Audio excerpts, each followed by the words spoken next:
Hi dear students, நிறைய students உடைய doubts வந்து ரொம்ப ஒரு கேள்விக்குறியா இருக்கு. இன்னமும் ஸ்டில் கிளாரிஃபை ஆகாம இருக்கிறீங்க. நீட் உடைய எக்ஸாம் நடந்து முடிந்த நீட் உடைய எக்ஸாம் 2024 கேன்சல் பண்ணிட்டாங்களா NTA அப்படின்னு கேக்குறீங்க. அல்லது இந்த ரீ எக்ஸாம்க்கு கொடுத்தாங்க இல்லையா இந்த 1563 அவங்களுக்குமே கேன்சல் பண்ணிட்டாங்களா அப்படிங்கிற கொரீஸ் வந்து நிறைய கேக்குறீங்க, மெயில்ல கேட்டுட்டு இருக்கீங்க. மை டியர் ஸ்டூடெண்ட்ஸ், நம்மளுக்கு நீட் 2024 நடந்து முடிஞ்சதோ அல்லது அவங்களுக்கு இந்த 1563 பேருக்கு திருப்பியும் கண்டக்ட் பண்ற ரீ எக்ஸாமோ எதுவுமே கேன்சல் ஆகல. கேன்சல் ஆனது யாருக்கு அப்படின்னு பாத்தீங்கன்னா UGC கண்டக்ட் பண்ற நேஷனல் டெஸ்டிங் ஏஜென்சி. இந்த நேஷனல் டெஸ்டிங் ஏஜென்சி அப்படிங்கிறது என்ன அப்படின்னு பாத்தீங்கன்னா, நீங்க PhD பண்ணணும் அப்படின்னா இந்த குவாலிஃபைடு மார்க்ஸ், இந்த நெட்டோட மார்க்ஸ் வந்து நம்மளுக்கு தேவை. அப்படி இல்லைன்னா நம்ம காலேஜ்ல ஒரு ப்ரொஃபஸரா ஒர்க் பண்றதுக்கு இந்த நேஷனல் டெஸ்டிங் ஏஜென்சி நெட்டோட மார்க்ஸ் வந்து வேணும். அதோடைய எக்ஸாம் தான் என்ன பண்ணிருக்காங்க அப்படின்னா எஜுகேஷன் மினிஸ்டர் வந்து கேன்சல் பண்ணிருக்காங்க. ஸோ நீட்டோடைய எக்ஸாம் கிடையாது.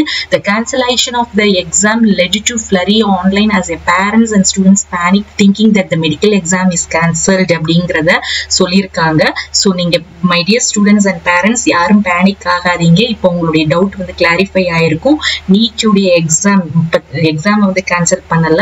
ஸோ நெட் எக்ஸாம் தான் நம்மளுக்கு என்ன பண்ணியிருக்காங்க அப்படின்னா கேன்சல் பண்ணியிருக்காங்க.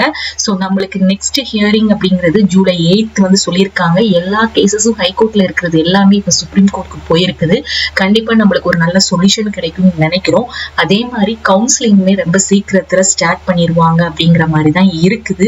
சில இஷ்யூஸ், இந்த இஷ்யூஸ் எல்லாம் முடிஞ்சதுக்கு அப்புறமா இந்த 1563 பேர் எக்ஸாம் எழுதுனதுக்கு அப்புறம் இந்த பேப்பர் லீக்கு எல்லா இஷ்யூஸும் எல்லா சர்ச்சைகளுக்கும் ஒரு சொல்யூஷன் கிடைச்சி நம்மளுக்கு கண்டிப்பா ஏற்கனவே சுப்ரீம் கோர்ட் சொல்லியிருந்தாங்க இல்லையா கவுன்சிலிங் வந்து ஸ்டார்ட் பண்ணலாம் அப்படின்னு சொல்லிட்டு. ஸோ அதே மாதிரி நம்மளுக்கு கவுன்சிலிங்கும், அதாவது ஆல் இண்டியா கோட்டா, ஸ்டேட் கோட்டாவுடைய MBBS BDS கவுன்சிலிங்குமே சீக்கிரமா நம்மளுக்கு ஸ்டார்ட் பண்ணிடுவாங்க. ஸோ நீங்க யாருமே இதுக்காக பேனிக் ஆகாதீங்க. நீட்டுடைய எக்ஸாம் வந்து கேன்சல் ஆகல, அதே மாதிரி ரீ எக்ஸாமும் கேன்சல் ஆகல.